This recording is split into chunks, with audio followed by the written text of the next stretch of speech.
Welcome back to The Explainer. Today we're unpacking a deeply philosophical, honestly incredibly atmospheric, grimdark fable. We're looking at a narrative that really digs into ideology, mechanical logic, and ultimately survival in the face of total psychological collapse. This isn't just a fantasy story, It's really a masterclass in examining how we map our own existence when all guaranteed meaning just gets entirely stripped away. So let's jump right into the thick of it. We start out in this black metal forest, a landscape that is literally physically revising itself, and we're witnessing a character named Sir Brain confronting this pale reflection, an uncanny shadow with what's described as yellow indifference. Sir Brain asks what this place has become, because it's no longer flowing as pure current, right? It's become a place of quest and ruin, and the shadow delivers this incredibly chilling line. It tells him that his Arthurian costume, basically that heroic, lighter narrative he's been telling himself, is completely outlived. The Dark Star represents this absolute psychological endpoint where your old stories simply stop working. Now, to properly navigate this complex psychological decay and the competing ideologies going on here, we're going to use the Fichtean dialectic as our mental map for the whole explainer. If you aren't familiar with it, no worries at all. It's just a simple three-step structure. You have a thesis, which is your starting idea, an antithesis, which is the conflicting reaction to it, and a synthesis, which resolves the tension between those two. We're going to map the characters in our fable directly onto this framework. Here is the visual index of our tactile archive today. 1. The Dark Star's revision. 2. Big Ben's mechanical logic. 3. Nihilism versus existentialism. 4. Mapping the empty interval. And 5. The unpromising choice. Section 1. The Dark Star's revision, the end of the lighter conjugations. Let's step right into our first chapter, where Sir Brain is confronting the reality that he's being replaced by something much heavier, something the fable calls the denser self. And you really have to notice the absolute futility of Sir Brain's situation here. He realizes that because this shift is deeply psychological, every single path he tries to take is already a losing argument against what he's becoming. The shadow basically confirms this. The realm literally has nowhere else to put him until this denser self completely finishes its claim. It's a totally inescapable internal takeover. Section 2. Big Ben's mechanical logic, the thesis. So, shifting above that black metal forest up to the iron afternoon of Geneva, we meet the actual embodiment of this denser self, a character named Big Ben. He represents the cold thesis of our dialectic. Big Ben turns from the skyline to address a character named Alara. And just look at his phrasing. He speaks with this proprietary calm and absolutely zero warmth. He refers to the previous version of the self, Sir Brain, as merely the lighter configuration that held the body. He's demanding accurate data. He isn't asking how Alara feels at all. He's literally just taking an inventory of the instruments, the bird, and the situation.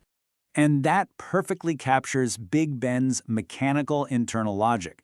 When Alara answers him truthfully, he doesn't appreciate her honesty on a human level like we would. He considers her words the way a mechanism considers an unexpected tolerance in a gear train. I mean, to Big Ben, human traits and emotions are reduced to pure mechanics.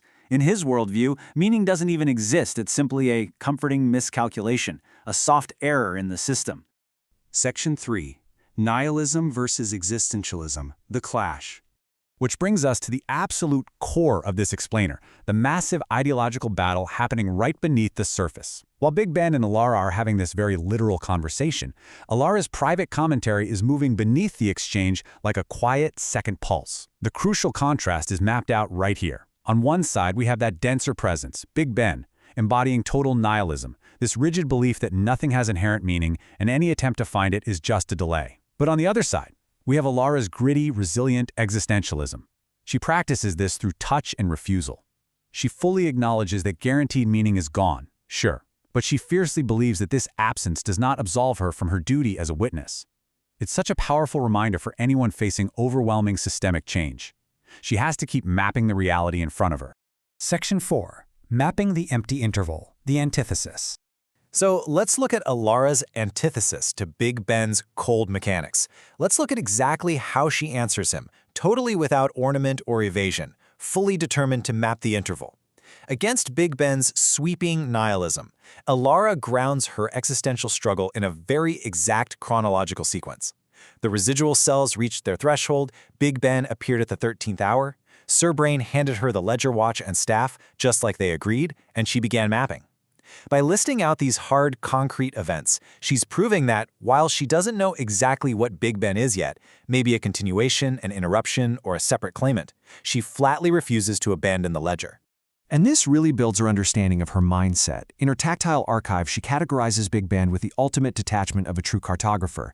Subject Big Ben. Status, assessment pending. Action, maintain the archive. She isn't fighting him with emotion, right? She is fighting his meaninglessness by rigorously categorizing him. She is quite literally writing his cold mechanical existence into her deeply human ledger. Section 5. The unpromising choice. The synthesis. And finally, we reach the synthesis of our Fichtean dialectic. Elara has to forge a path forward in the steady cold of this new, denser tenure. She locates her working path right between these two competing ideologies, and her rules of engagement are absolutely fascinating. First off, she decides she won't try to change Big Ben. She won't pretend the old honest flame is still in charge. Instead, she's going to treat everything as data for a future, fractured version of Sir Brain who might eventually need it. But the most powerful realization is this: navigation does not demand hope. It only demands an open ledger. She's taking what Big Ben dismisses as a soft error and turning it into a deliberate, unpromising choice to just keep going. To really cement this resolve, the fable gives us a beautiful look into her sensory experience. Her profound internal monologue is totally anchored by physical weight. She adjusts her grip on the synthetic wood staff. She literally feels the ledger watch registering the steady cold of Big Ben's denser tenure.